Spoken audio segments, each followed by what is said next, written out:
আমরা একটি বাথরুমের ট্যাপের লাইনে দেখছিলাম প্রচন্ড পানি বের হচ্ছে, তো ওটা কিভাবে বের হচ্ছে সেটা আমরা দেখবো এখন।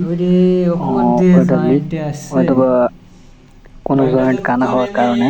তো আমরা টাইসটি কেটে দেখছি, অবশ্য একটি সকেটের জয়েন্ট দিচ্ছে আর কি, এমন একটা জায়গায় দিচ্ছে প্লাস্টিক সকেট। এখানে কিন্তু সকেট দেওয়া উচিত না, জয়েন্ট করছে বলে এখানে হয়তো ফেটে গেছে অল্প দিনে। ফেটে যাওয়ার পরে এই পানিটা বেরোচ্ছে। যারা এইভাবে কাজ করেন তারা অবশ্যই কিন্তু এগুলো করবেন না। আর এখানে জয়েন্ট করার কোনো বুদ্ধি নাই, পুরো টাইলস ভাঙা লাগে। তো অবশ্যই ভিডিওটা দেখুন, আমাদের চ্যানেলটা অবশ্যই সাবস্ক্রাইব করুন ফার্স্ট টেকনিশিয়ান। যারা যারা ভিডিও দেখছে অবশ্যই আমাদের ভিডিওটি শেয়ার এবং লাইক করবেন। তো দেখেন আমরা এখানে কি করি, এটা খোলার পরে একটি 3/4 ডি সকেট ডি আর কি বিআরবি জয়েন করব, তাছাড়া কোনো বুদ্ধি নাই। পানিটা যাতে না বাড়ায় সেই সিস্টেমে পাইপটা খোলা হচ্ছে।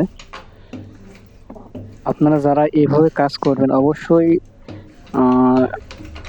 কোনো টি বা জয়েন্টের আগে জয়েন্ট জুড়বেন না, সকেট পাইপ লাগাবেন না। অবশ্যই এটাকে নতুন পাইপ দিবেন, ছোট হলেও বড় করবার চেষ্টা করবেন, কেন জয়েন্ট দেওয়া যাবে না। টাইলসের ভিতরে অনেক সময় সমস্যা হয়।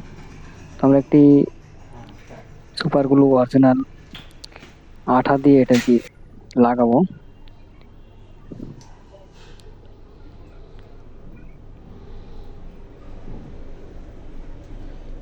আঠা দিয়ে ভালোভাবে লাগাই নিতে হবে সকেটের সাথে। এটা একটা ডি পাইপের সকেট বিআরবি, মাত্র 5 টাকা দাম।